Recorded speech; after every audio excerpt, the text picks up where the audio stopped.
ไอ้สูงพี่น้องไต้แผ่นดินเดียวค่ะมาพบญากันแต่งวันหนึ่งในวันที่19 เดือนธันวาคม 22 ค่ะเป็นดาวค่ะก่อ2 เฮง 1 ปาก 14นี่คำก็ในวันเสาร์เนี่ยเนาะขยาม10 โมง 2 นาทีค่ะในเมืองจึงไทยเนี่ยเนาะมาพบมาญากันทางข่าวใจหนุ่มทางปอกหนึ่งคำขึ้นในก่อข่าวใจยาหนุ่มเตมี2 หัวข้อข่าวมาอ่านเด้พี่น้องผู้ปันแห้งเฮาค่ะกว่าจำกันแทงค่ะหัวข้อข่าวที่1ใจก้อนหนึ่งถูกง่ายยืดตายไว้ตีขางตังหิมวันปกป้าเจเวง4 ป่อหัวข้อข่าวที่2จอมศึกเนวินผู้นำศึกมารมาสละเฮ็ดให้เมือกเรื่องต่อไต้เฮาว่าไหนเอาค่ะก็อันตั้งสดเนี่ยเนาะสมมติเป็นแต้วค่ะเข้ามาด้วยช่อง YouTube พาใจหนุ่มในก็สามารถตกใจในก็กดติดตามใบปันค่ะแล้วก็กดปันตีแห่งทางคำหนึ่งเป็นแต้วค่ะเตะไรหันข่าวอันตั้งเปิดยาวก็อันตั้งสุดในเนาะมือรายการข่าวใจหนุ่มเนาะก็โพสต์ต่างในช่อง YouTube นะฮะเนาะเอาค่ะก็ยังต้องขอบใจถึงเป็นน้องแต้วค่ะเตียนเข้ามากดไลค์กดแชร์ยาวก็กดติดตามปันช่อง YouTube ข่าวใจหนุ่มอยู่กูก็กูก้อนค่ะเอาค่ะมาด้วยหัวข้อข่าวที่1อ่อนตังสุดค่ะใจก้อนหนึ่งถูกง่ายยืดตายไว้ตีข้างตังหิมหวานน้ำโปป้าเจเวง4 ป่อว่าไหนเมื่อวันที่17 เดือนธันวาคม2020ป้อนมานั่นข่าวยามกลางเหนือหมอก11 โมงนั่นมีคนในพื้นที่เขาไล่ทบหันตัวตายซ้ายก้อนหนึ่งถูกแง่ก้นอ่ำหูก็ยืดตายไว้ตีแหลนนาคางตั้งกว่า4 ป่อน้ำลันหิมบานน้ำปกป้าน้องอ่างเจเวง4 ป่อจึงได้พดห้องว่าไหนก็ตายนั่นชื่อห้องว่าใจหนีอยู่วันน้องอ่างน้องอ่างจะเวง4 ป่อในยาวจุ่มปลาหิตาเวง4 ป่อเขากว่าจอยเอาตัวตายมันใจส่งใบปันตีห้องยา4 ป่อในยาวเกี่ยวเลยลองในเสคนเมืองในพื้นที่เขาอะไรโหว่าใจหนีนั่นมันใจไล่ขี่รถเครื่องเสกว่าใจนามีกวนอ่ำหูก็อ่ำหูจุ่มกว่าปอทุบมันใจยาวเอากองยื้อซ้ำทางตีโหนมแหล่ตีเตอกลางกิ่งเฮมันใจตายยาวอันเป็นรถเครื่องมันใจก่อลายหายกว่าว่าไหน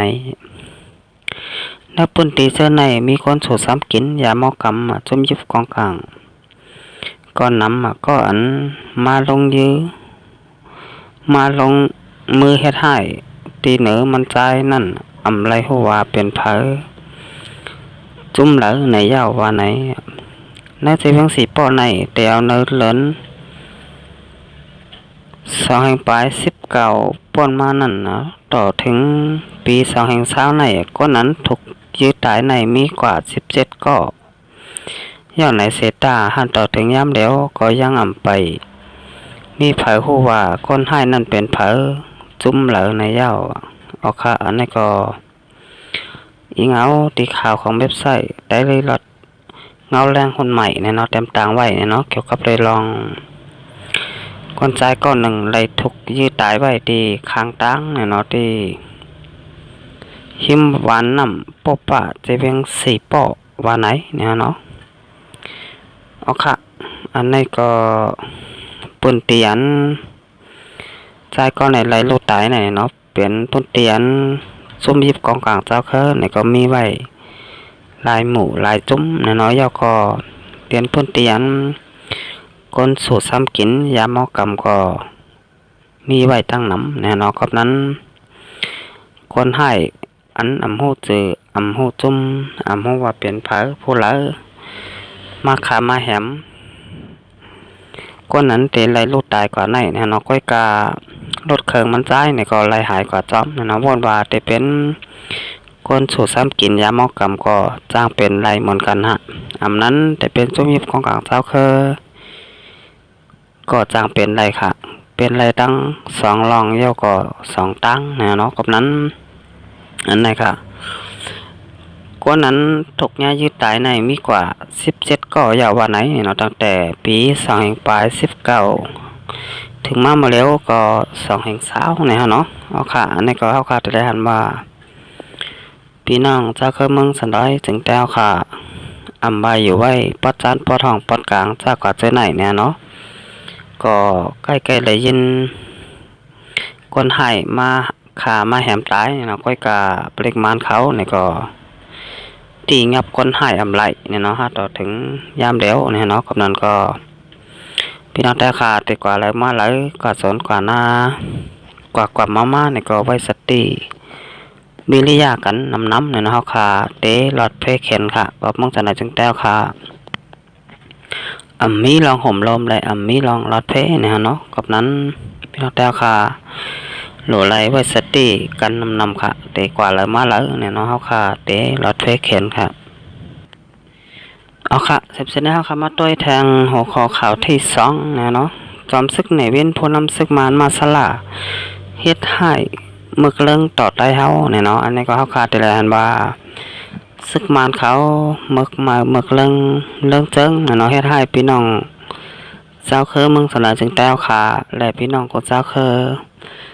ตีอยู่ไว้ในเมืองสนายจึงแต้วขาและในเมืองห่มตุ่มตั้งเสียงตั้งหมดเนี่ยเนาะซึกมารเขาเฮ็ดให้เนี่ยเนาะก็เป้กินจุ่มเจ้าคือมาปาน10ปานเนี่ยเนาะแต่เมื่อปานพวกชกในวินเนี่ยเนาะขั้นต่อถึงยามเดียวเนี่ยก็ถึงมาปานมินอ่องแหลงเนี่ยเนาะก็ตึกเป้กินคนบ้านคนเมืองเฮาขาหันต่อถึงยามเดียวเนี่ยเนาะเอาขามาต่อยข้อที่1เนี่ยเนาะเมื่อปี1แหง9ปาก59นั่นเนี่ยเนาะเด็กเจ้าฟาดใต้เฮาวางจุ่น8อำนาจทั้งเสียงแหล่เตเอามือนั่นมาจะพาไตเฮาไล่เป็นคนธรรมดามีอำนาจสั่งต่อวันมื้อไหนข้อที่2อันเป็นจะพาไตเฮาเจ้าสวยแตกอำนั้นเจ้าคำเสกกับเจ้าพายองหอยก็อันได้เป็นจอมจึงเมืองห่มตุ่มเมียนมาก็แหกก็อันตังสุดนั่นก็ไล่ทุกตังในวินงับคังคอกเสไล่เสียงกามกว่าในคอกอินเจงเมื่อเดือนโนเวมเบอร์21วันปี1แห่ง9ปาก62นั่นอยู่ยาว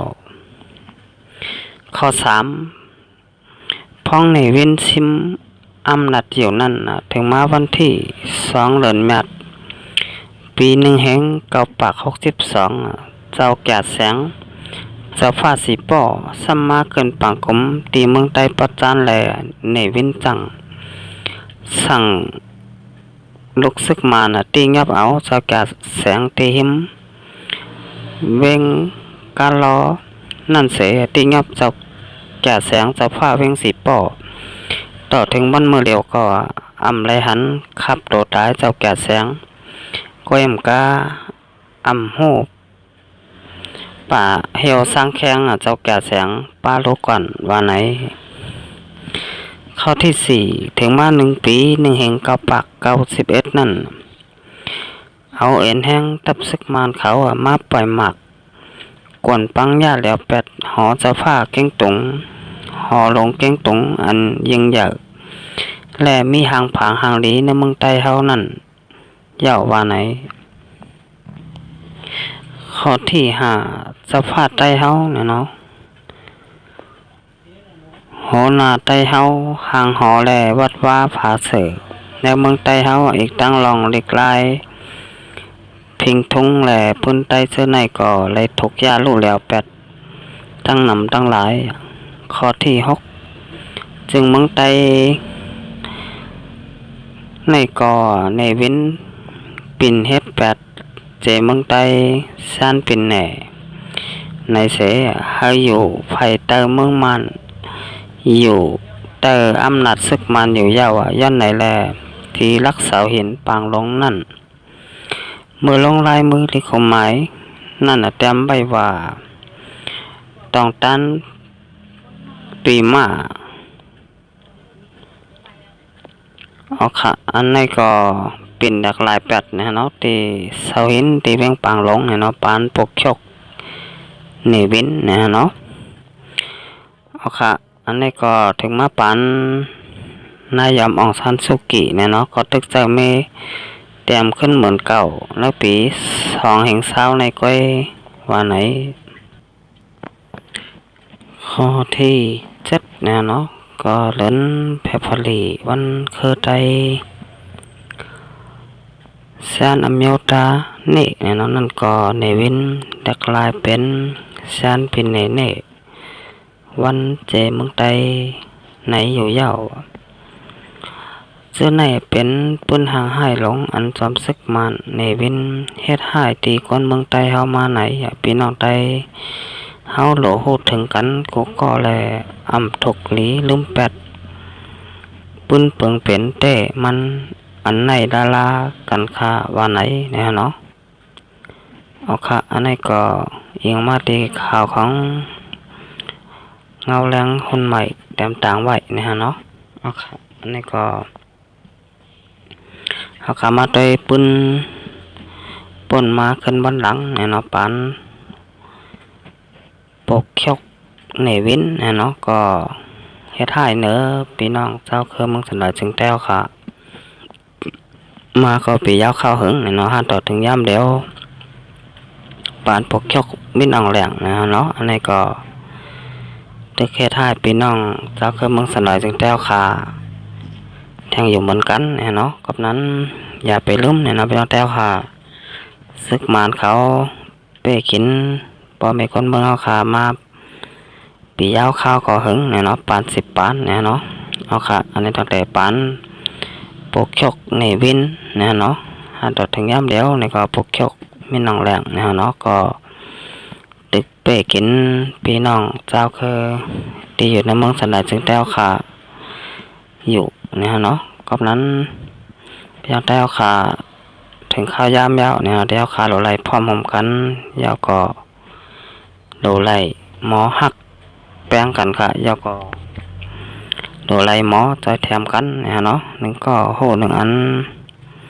1ก็หัน1 แมวเนี่ยเนาะกับนันได้2ห้าค่ะพี่น้องเจ้าคือเมืองสันดาจึงได้อำพร้อมกัน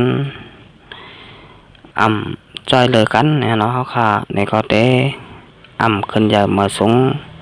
กว่าเมื่อนาไหลเนี่ยเนาะเฮาค่ะก็เตเหมือนอยู่เมื่อก่อนป่นมานั่นก้อยนะ2ห้าค่ะอยู่เก่าอยู่มาอำพร้อมหอมกันอำจอยกันเนี่ยเนาะ1ก็โห1 อัน1ก็หัน1 แมวจอยกันกิน2 บ้านจอยกันหาม2 เบ้าเนี่ยเนาะจอยกันเอา2ได้ค่ะเอาค่ะมันเมืองสันดาจึงแต้วค่ะก็เหมือนกันเนาะสำหรับค่ะอำพร้อมหอมกันอำจอยกันเนี่ยก็เตะอำไหลขึ้นมาเยอะเนี่ยเนาะสำหรับค่ะอยู่เก่าอยู่มาเก่าแก่มาแก่เนี่ยเนาะมันน้องเมื่อก่อนปนมานั่นก้อยเนี่ยเนาะเอาค่ะตอนตาคำก็ใน